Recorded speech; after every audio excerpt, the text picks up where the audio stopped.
Sud Radio, comment va la planète?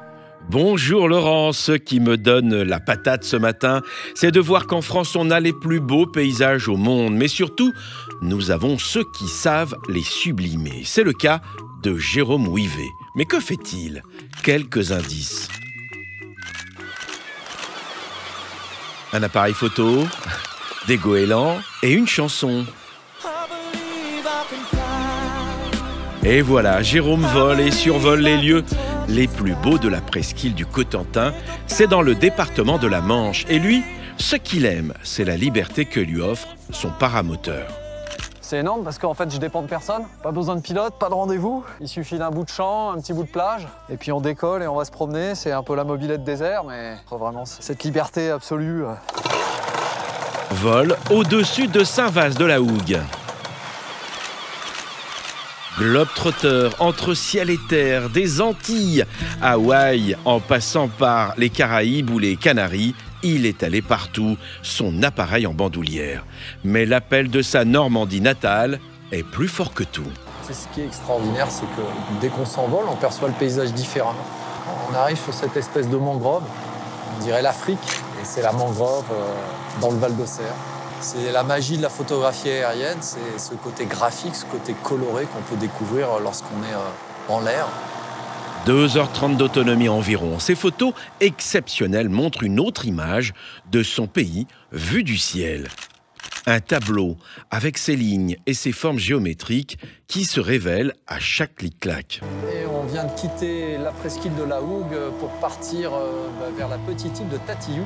Tatillou qui rime avec bijou. Tous ces vols, il les planifie toujours juste après le lever du jour ou comme ici, peu de temps avant le coucher du soleil. Lumière magique sur la tour Vauban, classée au patrimoine mondial de l'UNESCO. Cette tour magnifique, elle a été faite pour nous protéger d'un envahisseur, c'était les Anglais. Aujourd'hui, on n'a plus cette problématique, c'est la mer plutôt qui nous envahit. Et donc les tours, elles ne jouent plus tout à fait le même rôle. Jamais lassé, il profite des lumières et des paysages marins qui évoluent au fil de la journée et des saisons. Surprise garantie. On pourrait croire que les eaux de la Manche sont des eaux sombres et tumultueuses, mais c'est parfois plutôt lagon, transparent, translucide. Ces eaux, elles sont limpides, elles sont belles, elles sont d'une couleur extraordinaire. Au fil du temps et des vols, Jérôme Ouivet voit pourtant son monde évoluer. La beauté de tous ces éléments est frappante, mais c'est très fragile. Au fur et à mesure des vols, au fur et à mesure des années, on se rend compte que la frange littorale, elle est grignotée par la mer. Les éléments changent, le paysage change. On se sent très vulnérable face à ce système naturel. Surtout les jours de marée d'équinoxe et de grand vent. Pour comprendre la force des éléments, il faut descendre évidemment sur le plancher des vaches. C'est Éric Jacob, le responsable de l'île de Tatillou, qui prend le relais pour nous montrer les dégâts qui sont déjà bien visibles. Dégâts liés au changement climatique. Voilà, vous avez ici, vous voyez, l'exemple type des dégâts que peuvent causer la mer.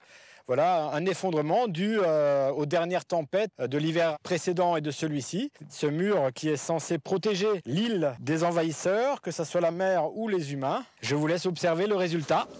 Construites au début du XVIIe siècle, les tours Vauban résistent. Le génie de Sébastien Lepestre de Vauban, on n'en parle en fait jamais assez. Il était ingénieur, architecte militaire, urbaniste, hydraulicien et maréchal de France, nommé par Louis XIV. Pas mal comme CV. Mais aujourd'hui, ces tours résistent, on l'a dit, mais elles sont malmenées. Question: jusqu'à quand vont-elles tenir debout? Les tempêtes à répétition fragilisent la plupart des murs qui entourent l'île. Et ici, comparé à tout à l'heure, le mur est pratiquement intact. Et donc à l'arrière, on a une zone qui est protégée. La dune, elle aussi, est encore intacte. Donc voilà, le mur qui fait encore, qui joue son rôle. Les assauts de la mer ne lui laissent pourtant que peu de répit. Vous voyez ici, nouvel exemple d'effondrement du mur dû à la force de la mer. Tous les ans, elle grappille un peu plus. Puis, vous voyez ici, le résultat de l'autre côté, eh bien, on a maintenant une mare permanente. On peut penser qu'avec le mur qui continue de s'effondrer, eh bien, que cette mare va s'agrandir et peut-être finir par rejoindre l'autre côté et diviser l'île en deux. Seule parade pour empêcher cette scission, restaurer ces murs de garantie. Mais jusqu'où entreprendre ces réparations sans fin? L'enjeu, c'est de choisir quel patrimoine on veut préserver. Est-ce que c'est le patrimoine bâti? Est-ce que c'est le patrimoine naturel? Y a-t-il une solution pour essayer de préserver les deux? Nous y réfléchissons. Le temps presse, le technosolutionnisme n'est pas une baguette magique. Le génie français n'a pas réponse à tout. Il faut savoir rester humble face à la nature. Une nature et un patrimoine qui attirent. L'île de Tatiou n'a jamais été aussi visitée. Plus de 60 000 personnes sont venues, Laurence, se balader sur le petit bijou normand. Le tourisme et ses euros pourraient peut-être permettre au patrimoine local de retrouver une nouvelle jeunesse et une protection plus efficace face aux tempêtes hivernales. Elle est pas belle, la vie ?